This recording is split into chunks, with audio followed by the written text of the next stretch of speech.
ઝાડ કાપવા માટે 10 લાખનો કોન્ટ્રાક્ટ આપવામાં આવ્યો હતો. હા, તો કેટલા ઝાડ કાપી નાખ્યા? કારણ કે આ તો એકદમ જ્યાં ખરેખર ઝાડની જરૂર છે તો આવા ત્યાં ઝાડ કાપી નાખવામાં આવે તો કઈ રીતે ચાલે? કેટલા ઝાડ કાપ્યા અંદાજે? હજી તો ચાલુ કર્યો તો બંધ કરાયો. કેમ કે મીઠી ઝાડી છે, બોરડી છે, ગરગેટી છે. આ ઝાડી મીઠી ઝાડી રહી ને એ અમારે દુષ્કાળ પડે ને તો પણ એમાં ગુજરાન થઈ પડે ઢોરા અને બકરા વાળાને. અને આ સરપંચે કામ રાખ્યો હતો પણ સરપંચે અત્યારે હાલમાં ના પાડી છે આ કામ હું નહીં રાખું. અચ્છા, ના પાડી. આ તો એ સારું કહેવાય કે ગામ લોકો સહકાર આપે એ જરૂરી છે.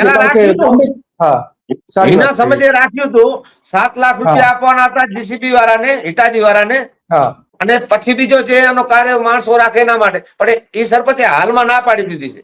બરાબર છે, ના પાડી. ગામની જીસીબી હાંકવાની નહીં, બહારની જીસીબી હાંકશે તો એકવાર તો અમે એવો નિવેદન કઈ ભગવાન કહીએ છીએ સરકારને કે ભાઈ જો અમને કાંઈ પણ હવે આવશે તો આટલો ટાઈમ અમે લડી લડીને થાક્યા છે. હવે અમારો જે નિયમ આવતો હશે એ કરશું, કાં તો મારશું કાં મરશું. એને જવાબદાર કોણ? જેટકો કંપની વાળા અધિકારી, એમને પણ મેં મારા હાથે આયોજન પત્ર આપેલ છે. અચ્છા, આવેદન પત્ર. એ કયા અધિકારીને આવેદન પત્ર આપેલું? શું નામ છે અધિકારીનું?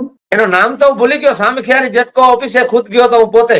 અચ્છા, આ જગ્યા બદલાવી નાખે છે. ખારી બોમા છે એમાં નકર